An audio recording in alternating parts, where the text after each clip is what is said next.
اعوذ باللہ من الشیطان الرجیم بسم اللہ الرحمن الرحیم۔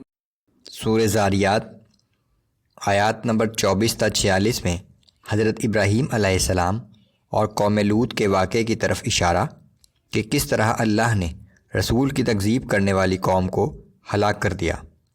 فرعون، عاد، سمود اور قوم نوح کے واقعات کی طرف اشارہ کہ کس طرح انہوں نے اپنے رسولوں کی تکذیب کی اور بالآخر اللہ کے عذاب میں گرفتار ہوئے۔ اعوذ باللہ من الشیطان الرجیم۔ هل اتاک حدیث ضیف ابراہیم المکرمین۔ اے نبی صلی اللہ علیہ وآلہ وسلم، کیا ابراہیم علیہ السلام کے معزز مہمانوں کی خبر آپ تک پہنچی ہے؟ اذ دخلوا علیہ فقالوا سلاما قال سلام قوم منکرون۔ جب وہ ابراہیم علیہ السلام کے پاس آئے اور انہیں سلام عرض کیا، آپ نے فرمایا تم پر بھی سلام ہو، اور دل میں خیال کیا کہ یہ کچھ اجنبی سے لوگ محسوس ہوتے ہیں۔ فراغ إلى أهله فجاء بعجل سمين۔ پھر وہ اپنے گھر والوں کے پاس گئے اور ایک بھنا ہوا فربا بچڑا لے آئے۔ فقربه إليهم قال ألا تأكلون۔ وہ بچڑا لا کر مہمانوں کے سامنے پیش کیا اور کچھ توقف کے بعد ان سے کہا کہ آپ لوگ کھاتے کیوں نہیں؟ فأوجس منهم خیفة۔ پھر اصرار کے باوجود ان کے نہ کھانے پر ابراہیم علیہ السلام نے اپنے دل میں خوف محسوس کیا۔ قالوا لا تخف وبشروه بغلام علیم۔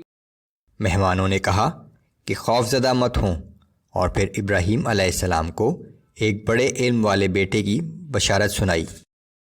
فأقبلت امرأته في صرة فصكت وجهها وقالت عجوز عقيم۔ تو یہ سن کر ان کی بیوی حیران ہو کر سامنے آئی اور تعجب سے اپنے ماتھے پر ہاتھ مار کر کہنے لگی کہ میں بڑھیا اور بانجھ، مجھ سے بیٹا کیسے ہوگا؟ قالوا كذلك قال ربك إنه هو الحكيم العليم۔ انہوں نے کہا کہ تیرے رب نے اسی طرح فرمایا ہے، بے شک وہ بہت حکمت والا اور سب کچھ جاننے والا ہے۔ قال فما خطبكم أيها المرسلون۔ ابراہیم علیہ السلام نے کہا کہ اللہ کے بھیجے ہوئے فرشتوں، اب تمہیں کیا مہم درپیش ہے؟ قالوا إنا أرسلنا إلى قوم مجرمين۔ انہوں نے کہا کہ ہم ایک مجرم قوم کی طرف بھیجے گئے ہیں، قوم لوط کی طرف۔ لنرسل عليهم حجارة من طين مسومة عند ربك للمسرفين۔ تاکہ ان لوگوں پر پکی ہوئی مٹی کے پتھر برسا دیں، وہ پتھر جو آپ کے رب کی جانب سے اس حد سے گزر جانے والی قوم کے لیے نشان زدہ ہیں۔ فأخرجنا من كان فيها من المؤمنين۔ اور آخر کار اس بستی میں جتنے اہل ایمان تھے ہم نے انہیں وہاں سے باہر نکال لیا۔ فما وجدنا فيها غير بيت من المسلمين۔ اور وہاں ہم نے مسلمانوں کے ایک گھر کے سوا اور کوئی گھر پایا ہی نہیں۔ یہ گھرانہ لوط علیہ السلام اور ان کی 2 بیٹیوں پر مشتمل تھا۔ وَتَرَكْنَا فِيهَا آيَةً لِّلَّذِينَ يَخَافُونَ الْعَذَابَ الْأَلِيمَ۔ اور ہم نے ان تباہ شدہ بستیوں کو ایسے لوگوں کے لیے ایک نشانی بنا کر چھوڑ دیا جو دردناک عذاب سے ڈرتے ہیں۔ وفي موسى إذ أرسلناه إلى فرعون بسلطان مبين۔ اور اسی طرح موسیٰ کے واقعے میں بھی ایک عبرت آموز نشانی ہے جب ہم نے انہیں صریح معجزہ دے کر فرعون کی طرف بھیجا۔ فتولى بركنه وقال ساحر أو مجنون، لیکن اس نے اپنی طاقت کے زوم میں روگردانی کی اور کہنے لگا کہ موسیٰ جادوگر ہے یا دیوانہ۔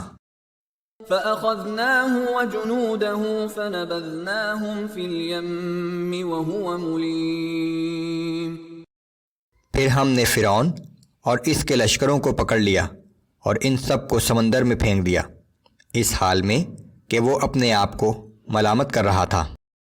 وفي عاد إذ أرسلنا عليهم الريح العقيم، اور قوم عاد کے واقعے میں بھی ایک سبق آموز نشانی ہے جب ہم نے ان پر ایک تند و تیز آندھی بھیجی۔ ما تذر من شيء أتت عليه إلا جعلته كالرميم، وہ جس چیز پر بھی گزرتی اسے بوسیدہ ہڈیوں کی طرح ریزہ ریزہ کر ڈالتی تھی۔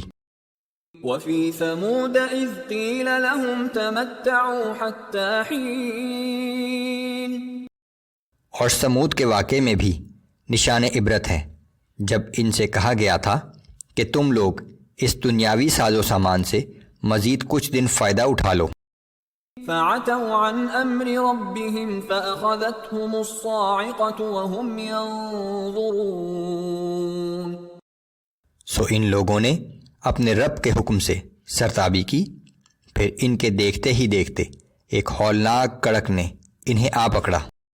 فما استطاعوا من قيام وما كانوا منتصرين، پھر نہ تو وہ کھڑے ہو سکے اور نہ ہی کسی سے مدد حاصل کر سکے۔